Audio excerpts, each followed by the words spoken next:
Bos, hari ini ginger alenya enak sekali, tapi di kepala aku lagi penuh pertanyaan tentang sesuatu yang agak berat.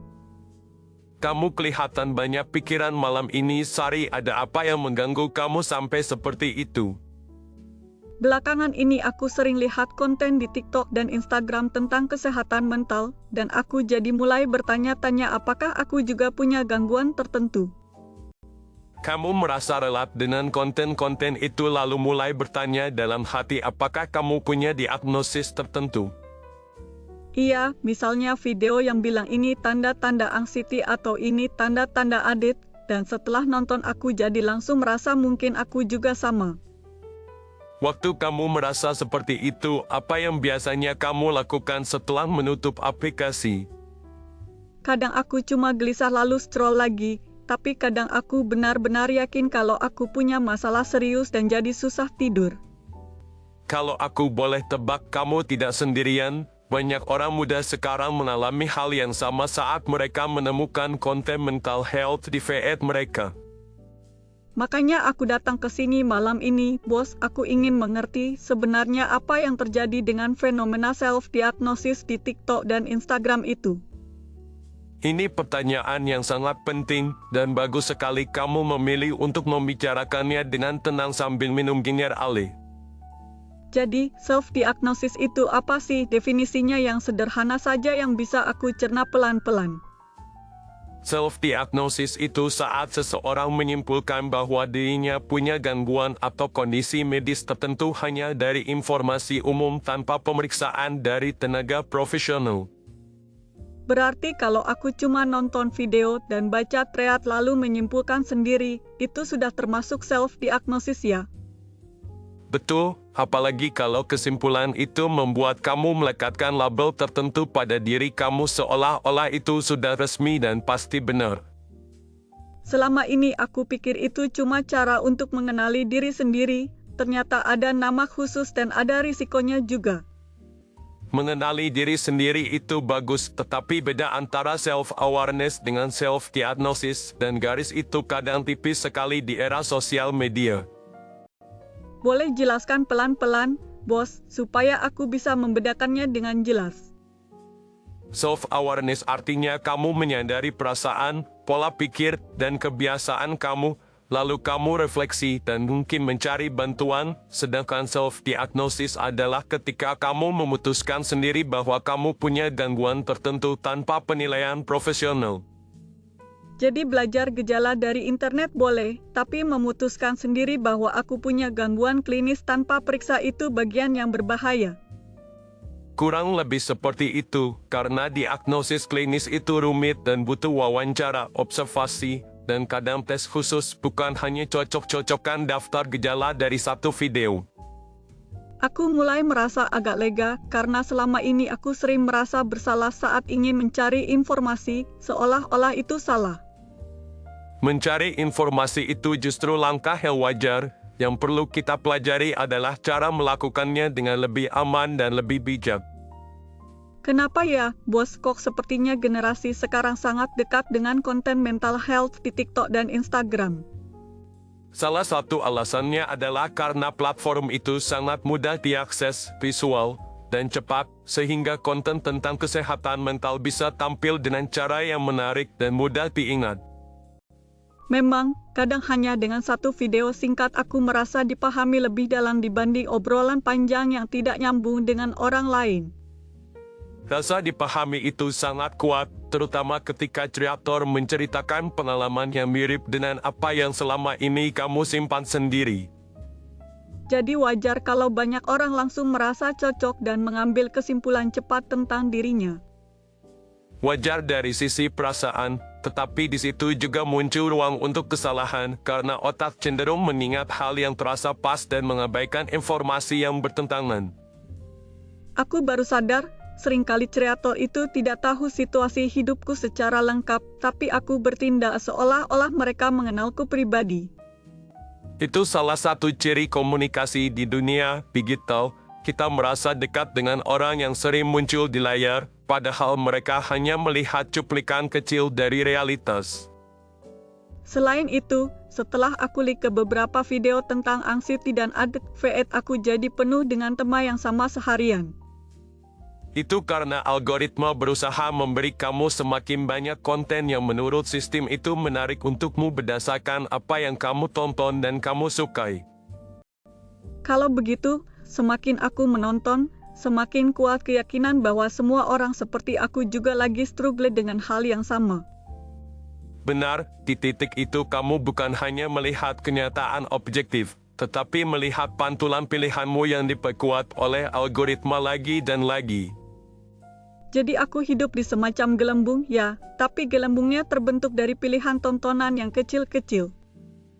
Gelembung itu tidak terlihat dan karena tidak terlihat, orang sering menganggapnya sebagai gambaran lengkap dunia, padahal sebenarnya itu hanya satu sudut. Kalau aku pikir-pikir, di dunia offline tidak semua orang bicara dengan istilah-istilah klinis sesering di telingaku. Itu memberikan petunjuk bahwa ada perbedaan antara ruang digital yang kamu tinggali di layar dengan realitas sehari-hari yang lebih luas. Kalau aku pikir-pikir lagi, di satu sisi konten-konten itu membuat aku merasa tidak sendirian, tapi di sisi lain aku jadi takut kalau aku benar-benar sakit. Perasaan campur aduk itu sangat wajar. Di satu sisi kamu menemukan bahasa untuk menjelaskan perasaan, di sisi lain ada kekhawatiran bahwa label itu menempel selamanya. Sebenarnya apa sisi positif dari tren orang belajar tentang kesehatan mental lewat sosial media? Sisi positifnya cukup banyak, misalnya orang yang dulu tidak mengenali bahwa mereka sedang menderita, sekarang punya kata-kata untuk menyebut stres, depresi, atau trauma, dan itu bisa menjadi langkah pertama untuk mencari bantuan. Aku punya teman yang dulu menganggap dirinya hanya malas, setelah nonton beberapa konten, dia baru sadar mungkin dia butuh konsultasi profesional, lalu akhirnya dia pergi ke psikolog. Itu contoh ketika informasi di internet menjadi pintu masuk, bukan pintu keluar, artinya informasi mendorong orang untuk mengambil langkah nyata, bukan berhenti di label. Aku suka cara kau jelaskan pintu masuk dan bukan akhir, itu terasa menenangkan. Dengan cara itu, orang bisa melihat konten sebagai undangan untuk peduli pada diri sendiri, bukan sebagai vonis otomatis. Selain itu, aku merasa generasi kami jadi lebih berani membicarakan perasaan, tidak hanya memendam semuanya. Betul, keterbukaan itu membuat banyak orang yang dulu merasa terasing, sekarang tahu bahwa mereka tidak benar-benar sendirian dalam kesulitan. Namun aku juga melihat sisi lain, kadang istilah-istilah klinis dipakai seperti gaya, misalnya orang menyebut dirinya punya sesuatu hanya untuk terlihat menarik. Ketika istilah klinis menjadi bagian dari gaya bahasa sehari-hari tanpa pemahaman, terjadi risiko bahwa maknanya melemah dan penderitaan orang yang benar-benar mengalami gangguan itu bisa tidak dihargai dengan tepat. Aku kadang takut apakah aku juga termasuk orang yang sembarangan memakai istilah itu hanya karena ingin merasa spesial. Fakta bahwa kamu bertanya seperti ini menunjukkan kamu sedang berusaha jujur pada diri sendiri, dan itu tanda yang baik. Kalau begitu, kapan self-diagnosis mulai bergeser dari hal yang mungkin membantu menjadi sesuatu yang berbahaya? Self-diagnosis menjadi berbahaya ketika membuat seseorang berhenti mencari penilaian profesional, ketika orang berhenti mendengarkan sinyal tubuh dan hanya melihat label, atau ketika label digunakan untuk membenarkan semua perilaku tanpa usaha untuk berubah. Misalnya seseorang berkata aku memang begini karena punya gangguan ini, jadi tidak perlu mencoba beradaptasi, begitu ya? Ya, itu salah satu contohnya, padahal banyak bentuk bantuan yang bisa membuat hidup lebih baik bahkan setelah ada diagnosis resmi. Aku juga takut salah mengira gejala, misalnya capek dan sulit fokus karena kurang tidur, tapi aku simpulkan itu gangguan besar. Itu kekhawatiran yang masuk akal. Banyak gejala sehari-hari seperti lelah, sulit konsentrasi, dan sedih bisa muncul karena banyak faktor, mulai dari pola tidur, nutrisi, sampai tekanan hidup, bukan hanya satu diagnosis tertentu. Berarti kalau aku langsung menempelkan label tanpa memeriksa faktor-faktor lain, aku bisa salah membaca sinyal tubuh. Betul, dan kesalahan membaca sinyal bisa membuat kamu lupa melakukan langkah dasar yang penting, seperti istirahat cukup, makan teratur, dan mencari dukungan sosial.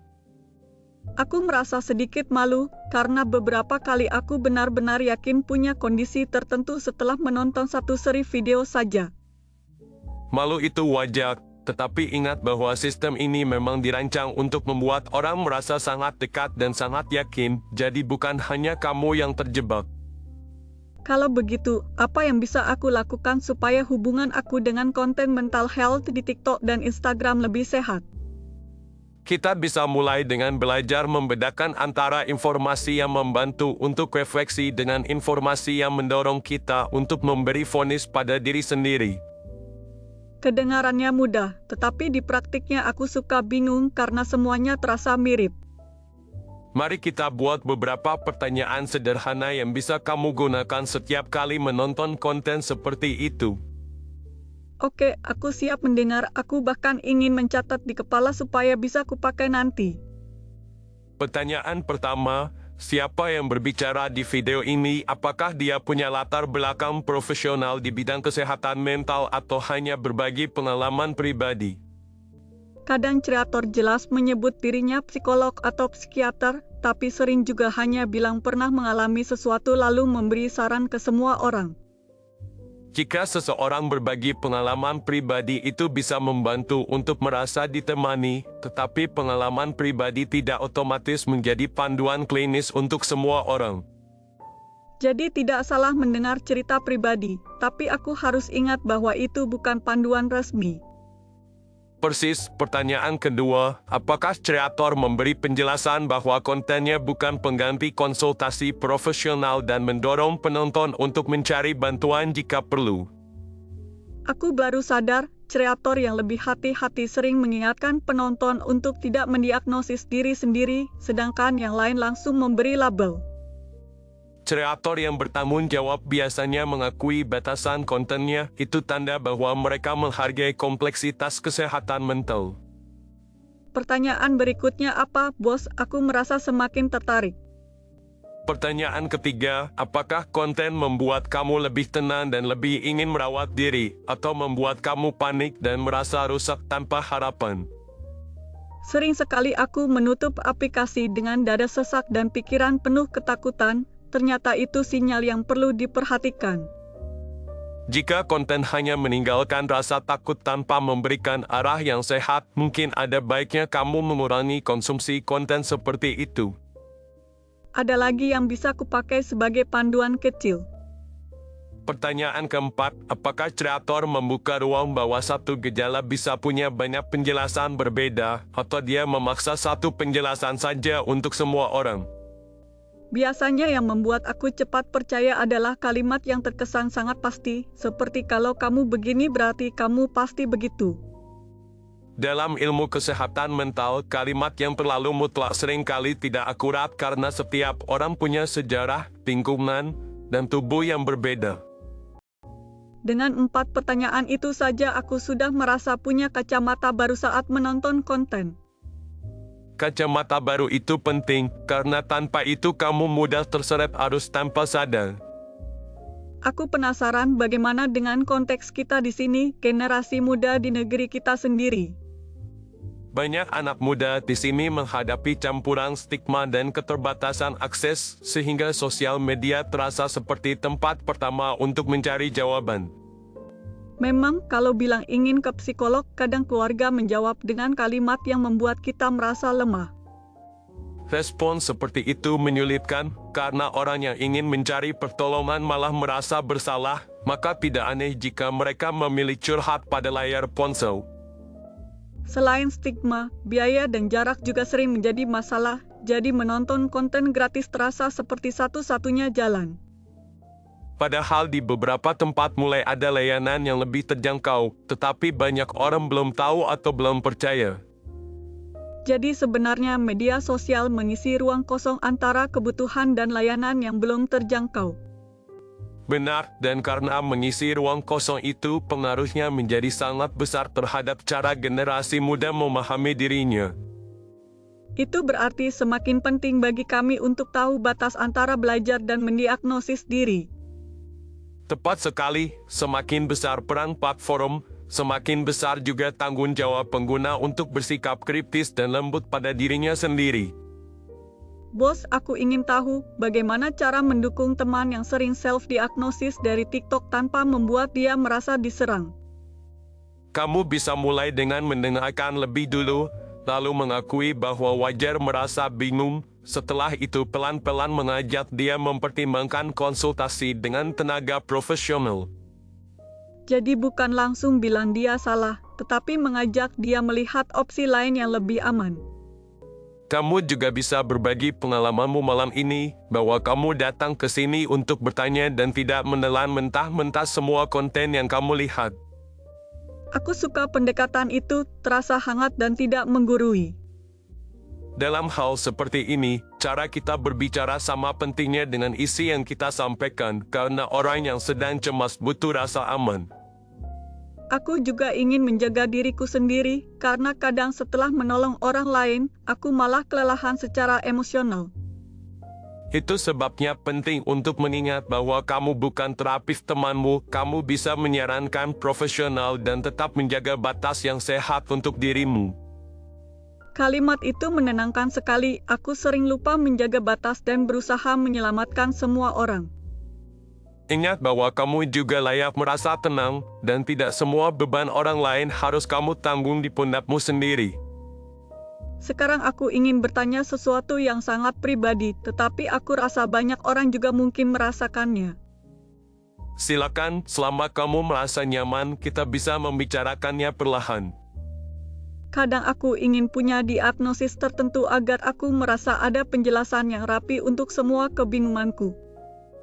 Keinginan itu cukup umum, karena label terasa seperti kotak yang rapi, dan manusia suka pada penjelasan yang jelas, apalagi di tengah perasaan kacau. Namun aku takut kalau benar-benar punya diagnosis, hidupku akan berubah dan aku tidak tahu apakah aku sanggup.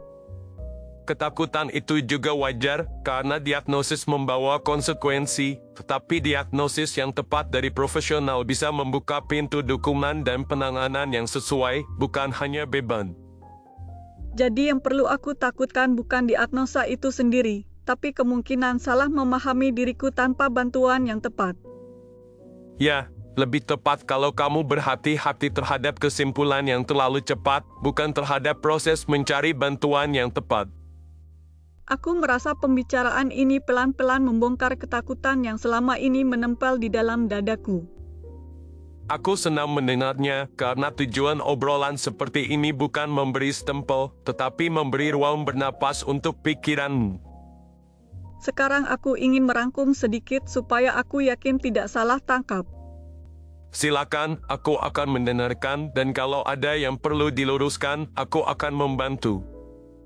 Pertama, belajar tentang mental health dari TikTok dan Instagram boleh, selama aku tahu itu bukan pengganti konsultasi profesional. Benar, itu poin pertama yang penting. Kedua, aku perlu membedakan antara self-awareness yang sehat dan self-diagnosis yang terburu-buru. Betul sekali, itu membantumu tetap jujur tanpa menjatuhkan vonis sendiri. Ketiga, algoritma bisa membuat aku merasa semua orang punya masalah yang sama, padahal itu hanya cerminan tontonan yang kupilih. Itu rangkuman yang sangat akurat. Keempat, kalau aku atau temanku merasa gejala mengganggu, lebih baik mencoba berkonsultasi dengan profesional daripada hanya memegang label dari internet. Itu langkah yang bijak dan penuh tanggung jawab pada diri sendiri. Kelima, aku tidak perlu merasa bersalah karena butuh bantuan, sama seperti orang yang sakit fisik berhak datang ke dokter. Ya, kamu berhak mendapatkan bantuan, dan itu bukan tanda lemah. Ngomong-ngomong, bos, aku jadi ingin tahu, apa ada cara praktis untuk mengatur hubungan dengan TikTok dan Instagram supaya aku tidak tenggelam di konten mental health saja? Kamu bisa mulai dari hal sederhana, misalnya menentukan waktu khusus menonton konten tersebut dan tidak membukanya saat kamu sangat lelah atau sangat sedih. Aku sering membuka aplikasi justru saat sedang sangat lelah, mungkin itu membuatku lebih mudah terbawa suasana. Saat sangat lelah, kemampuan menilai kita menurun, sehingga konten yang seharusnya sekadar informasi bisa terasa seperti vonis keras. Selain itu, apalagi yang bisa aku lakukan? Kamu bisa sengaja mengikuti akun yang memberi informasi dengan seimbang dan jelas, dan juga mengikuti akun yang membawakan hal-hal lain di luar mental health, seperti hobi atau pengetahuan umum. Supaya feed tidak hanya berisi satu tema berat yang sama setiap hari, begitu ya? Benar, dengan begitu kamu memberi ruang bagi dirimu untuk melihat sisi lain kehidupan, tidak hanya sisi yang penuh kekhawatiran. Terkadang aku merasa bersalah saat menikmati hal-hal ringan, seolah-olah aku lari dari masalah.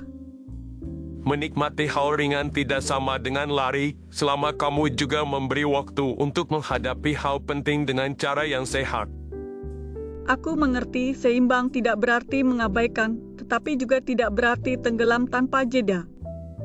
Itu cara yang baik untuk melihatnya. Seimbang berarti memberi tempat untuk seluruh pengalaman manusiawi, termasuk senang dan sedih.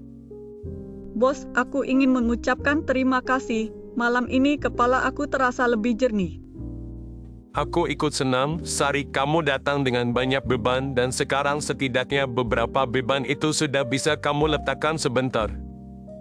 Kalau suatu hari aku memutuskan untuk konsultasi dengan profesional, aku harap aku cukup berani melangkah.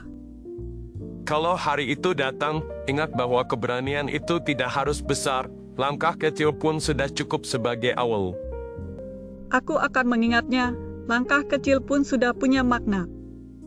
Dan sebelum kamu melangkah sejauh itu, kamu selalu bisa datang ke sini untuk bertanya dan merapikan pikiranmu. Tempat ini dan Ginge Ale di tangan membuatku merasa cukup aman untuk jujur tentang ketakutanku. Keamanan seperti itu penting, karena tanpa rasa aman, pengetahuan apapun sulit masuk ke dalam hati. Bos, sepertinya malam sudah cukup larut, aku tidak ingin menyita waktu lebih lama. Tidak apa-apa, aku senang mengobrol dengan kamu, tapi memang sudah saatnya kamu beristirahat. Terima kasih banyak untuk obrolan malam ini, bos, aku benar-benar menghargainya. Sama-sama, Sari, hati-hati di jalan pulang dan jaga dirimu baik-baik. Baik, bos, sampai jumpa lagi di malam-malam berikutnya.